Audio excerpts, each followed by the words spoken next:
Hi everyone, সকলকে স্বাগত। আজকে আমরা রিলে রয়ের জিকে জিএসের যে পার্টটা রয়েছে জেনারেল অ্যাওয়ারনেসের, সেখানে যে কোশ্চেনগুলো রয়েছে সেগুলো নিয়ে আলোচনা করব। চলো তাহলে শুরু করা যাক। প্রথমে কি বলেছে, কোশ্চেনটা বলেছে শান্তিনিকেতন কত সালে ওয়ার্ল্ড হেরিটেজ সাইটের আখ্যা পেয়েছে। শান্তিনিকেতন কত সালে ওয়ার্ল্ড হেরিটেজ সাইটের আখ্যা পেয়েছে। অ্যাকচুয়ালি এখান থেকে কিছু কিছু ইম্পর্ট্যান্ট পয়েন্টও কিন্তু আমি আলোচনা করে দেবো কোশ্চেনের সাথে। দেখো, প্রথমে তাহলে ইম্পর্ট্যান্ট পয়েন্টগুলো আলোচনা করে দিই। আমি লিখে নিয়েছি মোস্ট ইম্পর্ট্যান্ট পয়েন্ট এই কোশ্চেন সাপেক্ষে, যে ওয়ার্ল্ড হেরিটেজ সাইট অ্যাকচুয়ালি ঘোষণা করে কে? ইউনেস্কো বলে একটা সংস্থা রয়েছে। কে ঘোষণা করে? ইউনেস্কোর ফুল ফর্মটা জানতে হয়, খুব ইম্পর্ট্যান্ট এটা।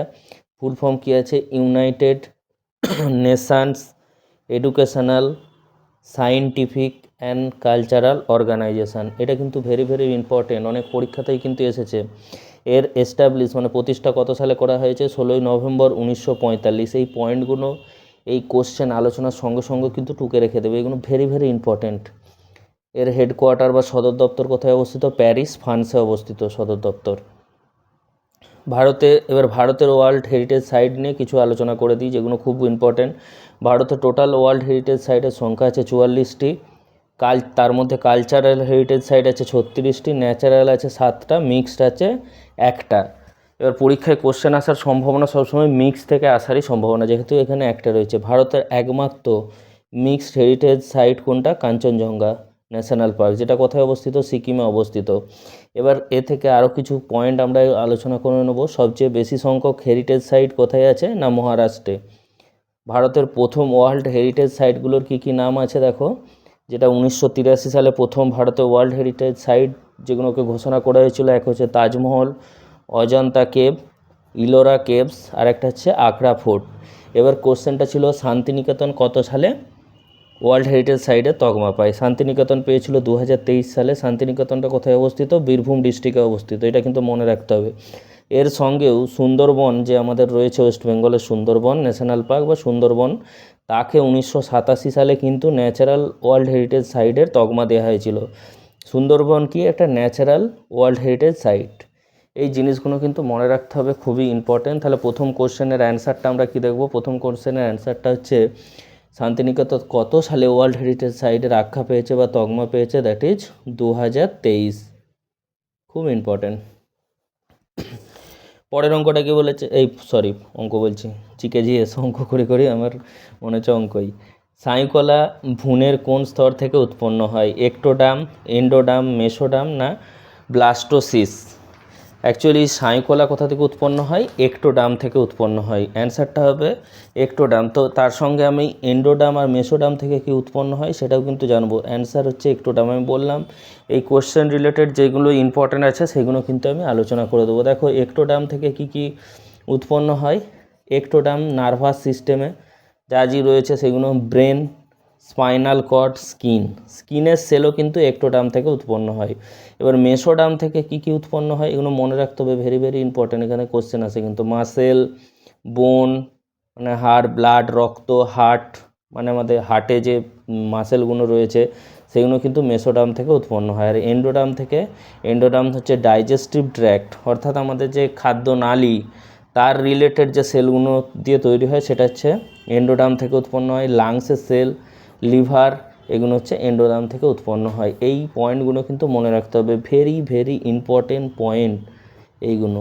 আমি কোশ্চেন রিলেটেড এই ইম্পর্টেন্ট পয়েন্টগুলো আলোচনা করে দিচ্ছি, এগুলো কিন্তু ভেরি ভেরি ইম্পর্টেন্ট।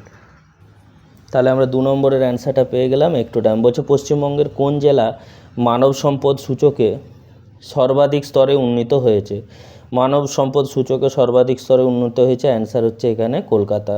এখানে আলোচনা সেরকম কিছু নেই, তাই আমি আলোচনা কিছু করছি না। সংবিধানের কোন ধারায় রাজ্যপালকে রাজ্যের শাসন বিভাগীয় ক্ষমতা দেওয়া হয়েছে? এবার এই কোশ্চেনটার সঙ্গে সঙ্গে আমরা রাজ্যপাল সম্পর্কিত কিছু ইম্পর্টেন্ট পয়েন্ট জেনে নেব। দেখো, রাজ্যপাল কি? রাজ্যপাল হচ্ছে রাজ্যের সাংবিধানিক প্রধান, যাকে কনস্টিটিউশনাল হেড বলা হয়। কেন্দ্র সরকারের প্রতিনিধি হিসেবে কাজ করে। একে নিয়োগ করেন কে? রাষ্ট্রপতি নিয়োগ করেন। এবার মেয়াদ কত, 5 বছর, অথবা রাষ্ট্রপতি ইচ্ছা করলে তার মেয়াদ বাড়াতে পারে। এটা সম্পূর্ণ রাষ্ট্রপতির ইচ্ছা অনুসারে হয়ে থাকে। বয়স কত হতে হবে, ন্যূনতম বয়স 35 বছর হতে হবে। অর্ডিন্যান্স জারি করতে পারে, যে কোশ্চেন আসতে পারে যে রাজ্যপাল অর্ডিন্যান্স জারি করতে পারে কি না, তখন কি বলতে হবে, রাজ্যপাল অবশ্যই অর্ডিন্যান্স জারি করতে পারে। তাহলে এখান থেকে আমরা কি কি পয়েন্ট পেলাম না, রাজ্যপাল হচ্ছে রাজ্যের সাংবিধানিক প্রধান, কনস্টিটিউশনাল হেড, কেন্দ্র সরকারের প্রতিনিধি হিসেবে কাজ করে, রাষ্ট্রপতি এনাকে নিয়োগ করেন, মেয়াদ 5 বছর অথবা রাষ্ট্রপতির ইচ্ছা অনুসারে, রাষ্ট্রপতি চাইলে আরও বাড়িয়ে দিতে পারে। এজ কত, 35 বছর হতে হবে, অর্ডিন্যান্স জারি করতে পারে। আর একটা ভেরি ভেরি ইম্পর্টেন্ট পয়েন্ট কোশ্চেনে আসে, ভেরি ভেরি ইম্পর্টেন্ট, যে সাজা মুকুব কমানো বা স্থগিত করতে পারেন, কিন্তু মৃত্যুদণ্ড সম্পূর্ণ কী করতে পারেন না, মুকুব করতে পারেন না। তাহলে রাজ্যপালের ক্ষেত্রে কয়েকটি আর্টিকেল আছে, ভেরি ভেরি ইম্পর্টেন্ট, মনে রাখতে হবে। রাজ্যপাল, কোনো রাজ্যের যে রাজ্যপাল থাকবে বা রাজ্যপাল, একজন ব্যক্তি রাজ্যপাল একাধিক রাজ্যের হতে পারে, সেটা আর্টিকেল 153-তে উল্লেখ আছে, এটা কিন্তু মনে রাখতে হবে। রাজ্যপালের নিয়োগ 155 নম্বর আর্টিকেল। রাজ্যপালের মেয়াদ সংক্রান্ত ব্যাপার 156। ক্ষমতা ও কাজ, রাজ্যপালের যে ক্ষমতা রয়েছে সেই কাজ, সেটা হচ্ছে 154 নম্বর। অর্ডিন্যান্স জারি করতে পারবে কোন ধারায় লেখা আছে, 213 ভিভিআইপি 213। এখানে অ্যান্সারটা দেখো, এখানে কোশ্চেনটা কী দিয়েছে, সংবিধানের কোন ধারায় রাজ্যপালকে রাজ্যের শাসন বিভাগীয় ক্ষমতা দেওয়া হয়েছে। তাহলে আমরা 154 নম্বর ধারাটায় কী পেলাম, ক্ষমতা ও কাজ। তাহলে 154 নম্বর ধারায় কি রাজ্যপালকে রাজ্যের শাসন বিভাগীয় ক্ষমতা দেওয়া রয়েছে। তারপরে একটা সিম্পল কোশ্চেন, যে হিমালয়ের উৎপত্তি হয় কিভাবে। হিমালয়ের উৎপত্তি আমরা জানি, ওখানে একটা টেথিস মহাসাগর ছিল, সেখান থেকে উৎপন্ন হয়েছে। তাহলে এখানে কি বলতে হবে, যে টেথিস জিওসাইক্লাইন থেকে কি হয়েছে না, হিমালয়ের উৎপত্তি হয়েছে। তারপরে বলছে HTML কোডিং লেখার জন্য কি ব্যবহার করা হয়। HTML কি, HTMLটাকে বলা হয় hyper text markup language. HTML ব্যবহার করা হয় সাধারণত ওয়েবসাইটের পেজ ডিজাইন করতে। আমরা যে কোনো ওয়েবসাইটের পেজগুলো দেখতে পাই না খুললেই, সেই পেজগুলো ডিজাইনের ক্ষেত্রে HTML ব্যবহার করা হয়। তাহলে HTML লেখার জন্য কি ব্যবহার করা হতে পারে, HTML জন্য নোটপ্যাড ইউজ করা হয়, নোটপ্যাডেও লিখতে পারি, অনেক এডিটারও রয়েছে সেখানেও লিখতে পারি, কিন্তু এখানে অপশানে যেহেতু নোটপ্যাড আছে তাহলে আমরা নোটপ্যাড ব্যবহার করব। এবার বলছে কোন সুলতান প্রথম জীবনে দাস ছিলেন না। কুতুবউদ্দিন আইবক, ইলতুৎমিশ, বলবন, এটা তো সবাই দাস ছিল। আলাউদ্দিন খিলজি কি দাস ছিলেন না। তাহলে এখানে অ্যান্সারটা কী হয়ে যাবে, আলাউদ্দিন খিলজি। এবার এখানে আমরা কিছু কিছু পয়েন্ট কুতুবউদ্দিন আইবক, ইলতুৎমিশ, বলবন সম্বন্ধে জেনে নেব, বা আলাউদ্দিন খিলজি সম্বন্ধে নেব। কুতুবউদ্দিন আইবক দেখো, কুতুবউদ্দিন 1206 খ্রিস্টাব্দে কি দিল্লিতে দাস বংশের প্রতিষ্ঠাতা করে, সেই দাস বংশের প্রতিষ্ঠাতা বলা হয় কুতুবউদ্দিন আইবককে। ইনি লাক্স বক্স নামেও পরিচিত ছিলেন, ভেরি ভেরি ইম্পর্ট্যান্ট। ইনি 2.5 দিন কা ঝোপড়া বলে একটা নির্মাণ করেছিলেন আজমিরে, আর কুয়াতুল ইসলাম মসজিদ এটা নির্মাণ করেছে দিল্লিতে। এই পয়েন্টগুলো মনে রাখতে হবে। পোলো খেলার সময় কি ঘোড়া থেকে পড়ে এনার মৃত্যু হয়ে যায়। কুতুব মিনারের কাজ শুরু করে, কুতুব মিনার তৈরির কাজটা কিন্তু কুতুবউদ্দিন আইবক শুরু করে। তারপর আমরা ইলতুৎমিশকে সম্বন্ধে কিছু জেনে নেব। ইলতুৎমিশ হচ্ছে প্রকৃত প্রতিষ্ঠাতা বলা হয় দিল্লিতে দাস বংশের বা সুলতানি বংশের প্রকৃত প্রতিষ্ঠাতা বলা হয় ইলতুৎমিশকে। চাহেলগানি বা চল্লিশা এইটা প্রতিষ্ঠা করেন কে, ইলতুৎমিশ। ইকতা প্রথা, ইকতা সিস্টেম চালু করেন ইলতুৎমিশ। আরও ইলতুৎমিশ সম্বন্ধে কয়েকটা প্রথা জেনে নেব। টাঙ্কা অ্যান্ড জিতাল বলে দুটো মুদ্রা, একটা হচ্ছে টাঙ্কাটা হচ্ছে সিলভার কয়েন, রূপোর মুদ্রা, আর জিতালটা হচ্ছে কোপার মানে তামার মুদ্রা, চালু করেন কে, ইলতুৎমিশ। ভেরি ভেরি ইম্পর্টেন্ট, বহু পরীক্ষা এসেছে। আর ইকতা সিস্টেম। তারপর দেখো বলবন কি করেছিল, পার্সিয়ান কালচারটাকে ইন্ট্রোডিউস করেছিল কোথায়, সুলতানি সাম্রাজ্যে, অর্থাৎ দিল্লিতে পার্সিয়ান কালচার নিয়ে এসেছিল কে, বলবন কি করেছিল, নৌরাজ ফেস্টিভ্যাল চালু করেছিল। সাজদা আর পাইবোস বলে একটা রীতি চালু করেছিল, মানে কি গিয়ে সুলতানের পা ছুঁয়ে প্রণাম করে চুমু খেতে হবে, যেটাকে বলে সাজদার পাইবোস কি চালু করেছিল কে, বলবন। চাহেলগানি যেটা ইলতুৎমিশ চালু করেছিল সেটাকে শেষ করে দেয়, মানে পুরো বন্ধ করে দেয়। বলবনি কয়েন চালু করেছিল। ব্লাড আর আয়রন নীতি ছিল বলবনের। এই ছোট ছোট পয়েন্টগুলো জানতে হবে, বেশি জানার দরকার নেই। আলাউদ্দিন খিলজি সম্বন্ধে কিছু জেনে নেব। দেখা আলাউদ্দিন খিলজি জামায়েতখানা তৈরি করেছিল, সিরি ফোর্ট তৈরি করেছিল।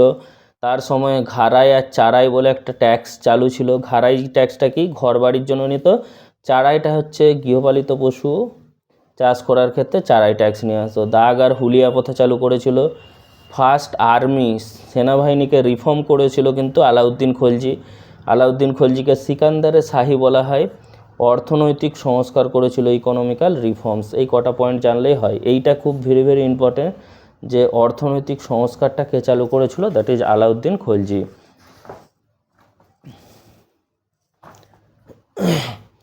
দেখো পরের কোশ্চেনটা দেখবো, কোন সুলতান প্রথম জীবনে দাস ছিলেন না, হয়ে গেল ওই কোশ্চেনটা। পরের কোশ্চেনটা কি বলেছে, সতীদাহ প্রথা নিষিদ্ধকরণের সময় কে গভর্নর জেনারেল ছিলেন? এটা তো আমরা সবাই জানি যে সতীদাহ প্রথা নিষিদ্ধকরণ 1829, লর্ড উইলিয়াম বেন্টিং। তাহলে এখানে অ্যান্সারটা কি হবে, লর্ড উইলিয়াম বেন্টিং। এবার এখানে এই রিলেটেড কোশ্চেন রিলেটেড কিছু কিছু ইম্পর্ট্যান্ট পয়েন্ট কিন্তু আমরা জেনে নেব। এখানে কি জানলাম, সতীদাহ প্রথা নিষিদ্ধ 1829, লর্ড উইলিয়াম বেন্টিংয়ের আমলে হয়েছিল। এবার ডালহৌসি কি চালু করেছিল, ডক্ট্রিন অফ ল্যাপস, যেটাকে বলা হয় সত্য বিলোপ নীতি। এবার সত্য বিলোপ নীতি প্রয়োগ করে প্রথম কোন স্টেটটাকে অধিকার করে নিয়েছিল ইংরেজরা? লর্ড ডালহৌসি এই সত্য বিলোপ নীতির কি উদ্যোক্তা বা চালু করার পক্ষে যিনি ছিলেন তিনি হচ্ছে লর্ড ডালহৌসি নীতি। এটা সাতারা যে স্টেটটা ছিল 1848 সালে, সেই স্টেটটাকে কি করেছিল লর্ড ডালহৌসি ডক্ট্রিন অফ ল্যাপসের নাম করে নিয়েছিল।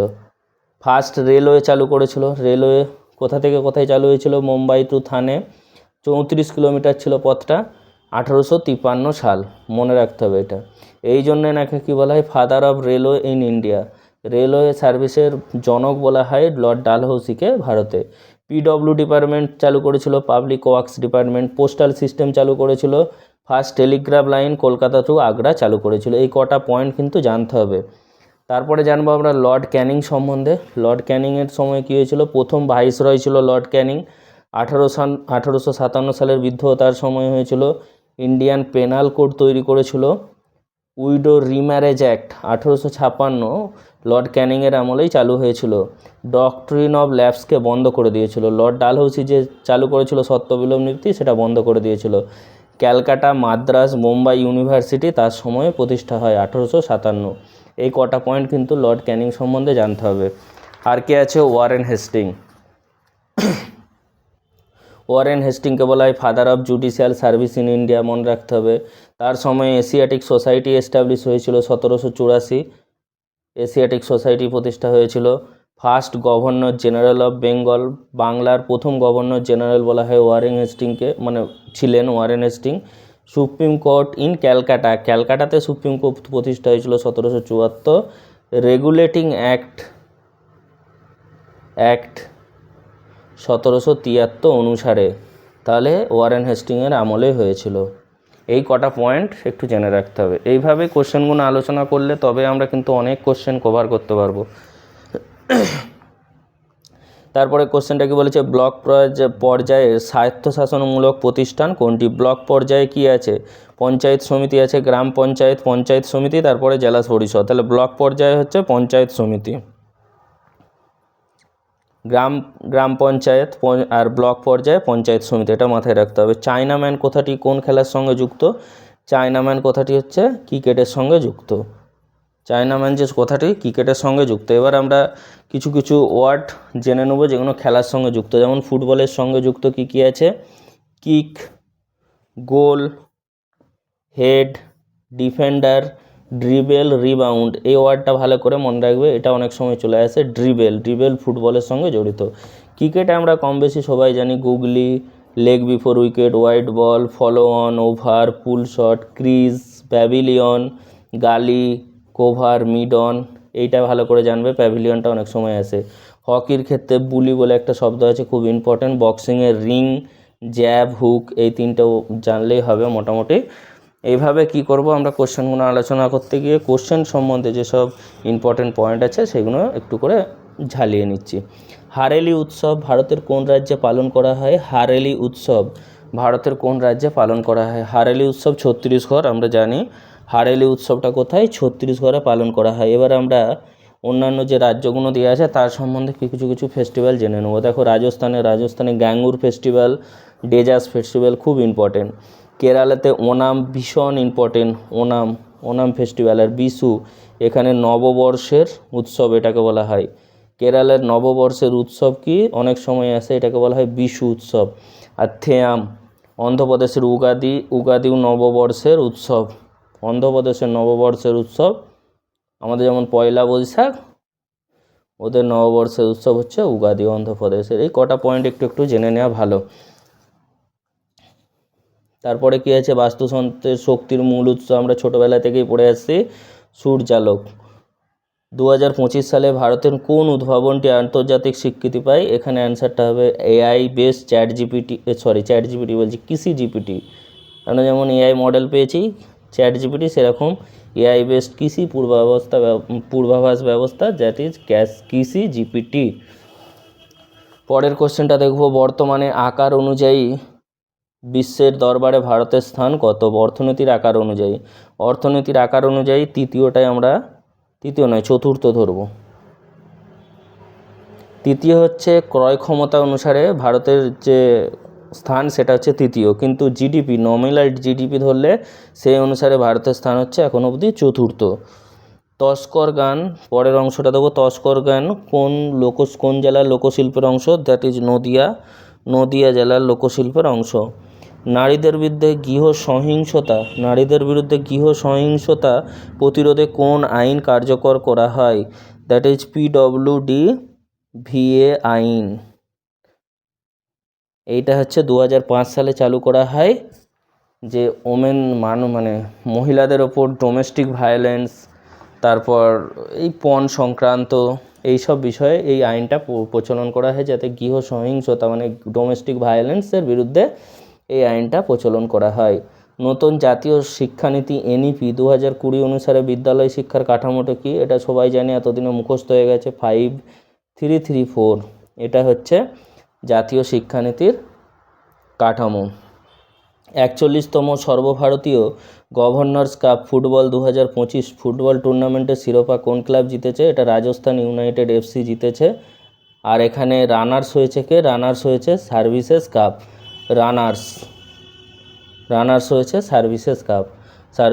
কাপ FCটা হচ্ছে কি রানার্স হয়েছে। পশ্চিমবঙ্গের রাজভবনের নাম পরিবর্তন করে কি রাখা হলো? লোকভবন রাখা হয়েছে। আমাদের রাজ্যের রাজ্যপালকে CV আনন্দ বোস, তিনি রাজভবনের নাম পরিবর্তন করে লোকভবন করে দিয়েছে। পরের কোশ্চেনটা কি, সম্প্রতিকে ইন্টারন্যাশনাল মনিটারি ফান্ড IMF-এ ভারতের প্রতিনিধিত্বকারী এক্সিকিউটিভ ডিরেক্টর হিসেবে নিযুক্ত হয়েছেন? এর অ্যান্সার হচ্ছে উর্জিত প্যাটেল। এবার IMF-এর ফুল ফর্ম কি? ইন্টারন্যাশনাল মনিটারি ফান্ড কত সালে প্রতিষ্ঠা হয়েছিল? 1945 সালে। এগুলো একটু মনে রাখতে হবে। আর এর সদর দপ্তর হচ্ছে Washington DC, USA, United state of আমেরিকায় এর সদর দপ্তর। আর কিছু নেই, আমরা এই 20টা কোশ্চেন আলোচনা করে নিলাম। আস্তে আস্তে আমি GK-GS এর কোশ্চেনগুলো আলোচনা করব, কিন্তু ম্যাথটা তো আমাদের টার্গেট রয়েছে, ম্যাথটাকে কমপ্লিট করা, সেই সঙ্গে আমরা এর প্র্যাকটিস সেটগুলোও করছি।